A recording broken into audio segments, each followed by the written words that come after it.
السلام علیکم۔ آپ دیکھ رہے ہیں اسلامک ٹی وی۔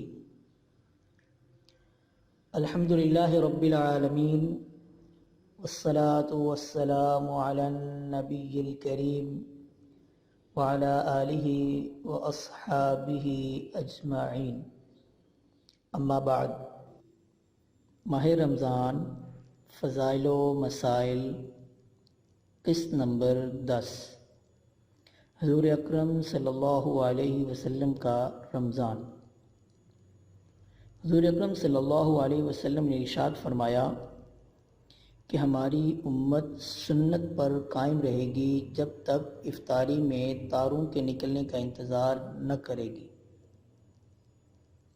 ابن خزیمہ۔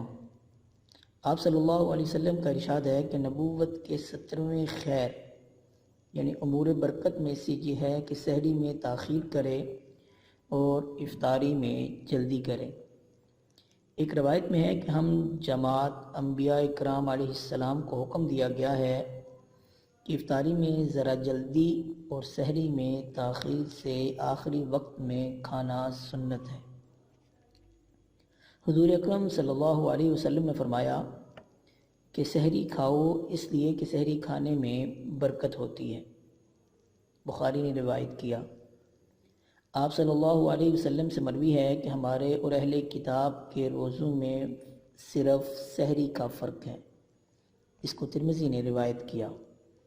حضرت ابو قیس بیان کرتے ہیں کہ حضرت عمر بن العاص رضی اللہ تعالیٰ عنہ نے ہمیں یہ ہدایت کی کہ ہم ان کے لیے کھانا تیار کریں تاکہ سحری میں کھا لیں، لیکن انہوں نے زیادہ کھانا نہیں کھایا۔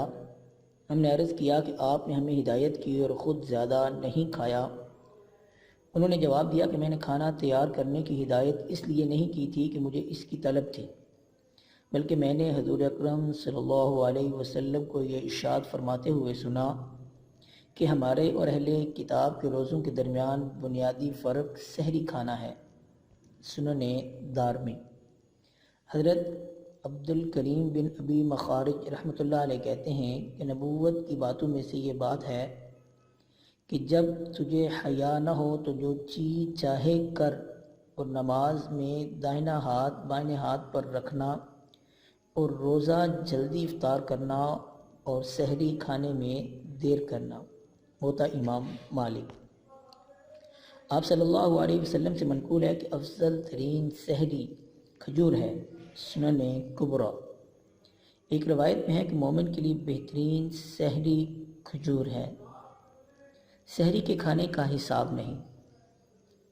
حضور اکرم صلی اللہ علیہ وسلم نے ارشاد فرمایا کہ 3 کھانے کا حساب نہیں، اگر اللہ چاہے، اگر وہ حلال ہوں تو وہ 3 یہ ہیں: روزہ دار کا کھانا، سحری، راہ خدا میں سرحد کی حفاظت کرنے والے کا کھانا۔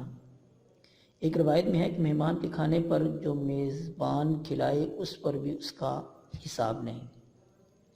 دور نبوی میں سحری اور اذان فجر کی اذان۔ حضرت سمر بن جندب رضی اللہ تعالیٰ عنہ سے مروی ہے کہ حضور اکرم صلی اللہ علیہ وسلم نے فرمایا، بلال کی اذان تمہیں تمہاری سحری کھانے سے نہ روکے، کیونکہ وہ رات کو اذان دیتے ہیں، اور نہ فجر دراز یعنی صبح کاذب، البتہ اف پر پھیلی ہوئی فجر یعنی صبح صادق نمودار ہو جائے تو کھانا پینا چھوڑ دو۔ اس کو ترمذی اور مسلم نے روایت کیا۔ حضرت عبداللہ ابن عمر رضی اللہ تعالیٰ عنہ سے مروی ہے کہ حضور اکرم صلی اللہ علیہ وسلم نے فرمایا، بلال فجر کی اذان خاص رات کو دے دیتے ہیں، لہذا جب تک ابن ام مکتوم اذان دیں تو تم رمضان میں سحری کھاتے پیتے رہا کرو۔ حضرت عبداللہ ابن عمر رضی اللہ تعالیٰ عنہ فرماتے ہیں کہ ابن ام مکتوم رضی اللہ تعالیٰ عنہ ایک نابینا آدمی تھے۔ جب تک ان کی سے کوئی یہ نہ کہتا کہ تم نے صبح کر دی تو وہ اذان نہ دیتے تھے۔ اس کو بخاری اور مسلم دونوں نے روایت کیا۔ فائدہ میں لکھتے ہیں کہ سنن دارمی میں حضرت عائشہ صدیقہ رضی اللہ تعالیٰ عنہ سے منقول ہے کہ حضور اکرم صلی اللہ علیہ وسلم کے دو مؤذن تھے، ایک حضرت بلال اور دوسرے ابن ام مکتوم۔ حضور اکرم صلی اللہ علیہ وسلم نے ارشاد فرمایا کہ رات بلال ہی اذان دے دیا لیتے ہیں، تم لوگ اس وقت تک سحری کھاتے پیتے رہو جب تک کہ ابن ام مکتوم کی اذان نہ سنو۔ راوی قاسم بیان کرتے ہیں کہ ان دونوں کے درمیان فرق یہ تھا کہ ایک صاحب اذان دے کر اترتے تو دوسرے اذان دینے کے لیے مینار پر چڑھ رہے ہوتے تھے۔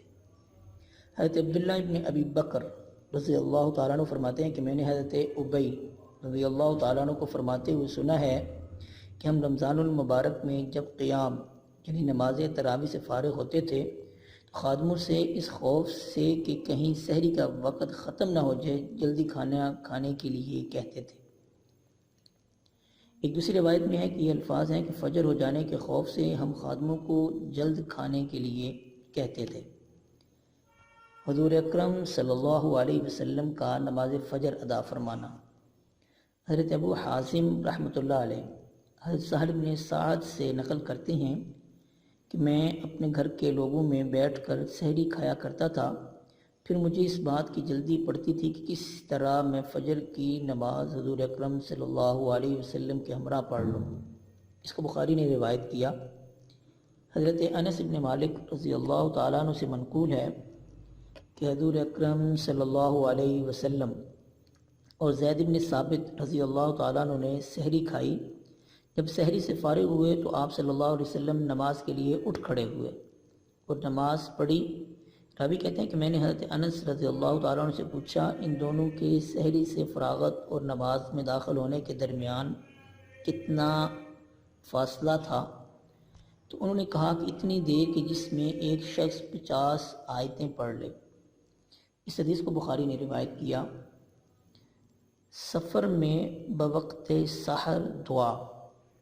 حضرت ابو ہریرہ رضی اللہ تعالیٰ عنہ فرماتے ہیں کہ حضور اکرم صلی اللہ علیہ وسلم جب سفر میں ہوتے تو سحری کا وقت ہو جاتا تو یہ دعا پڑھتے تھے: سمع سامع بحمد اللہ وحسن بلائہ علینا ربنا صاحبنا وافضل علینا عائدا باللہ من النار۔ سننے والے نے ہم سے اللہ کی حمد و ثنا اور اللہ کے ہمیں اچھی طرح آزمانے کو سنا۔ اے ہمارے رب، تو ہمارا ساتھی ہو جا اور ہم پر فضل فرما، میں جہنم کی آگ سے اللہ کی پناہ میں لیتا ہوں، یہ کہا رہے ہوتے تھے۔ آپ کو ہماری ویڈیو پسند آئے تو اسے لائک کریں، اور اگر ابھی تک آپ نے ہمارے چینل کو سبسکرائب نہیں کیا تو ضرور اسے سبسکرائب کر لیں۔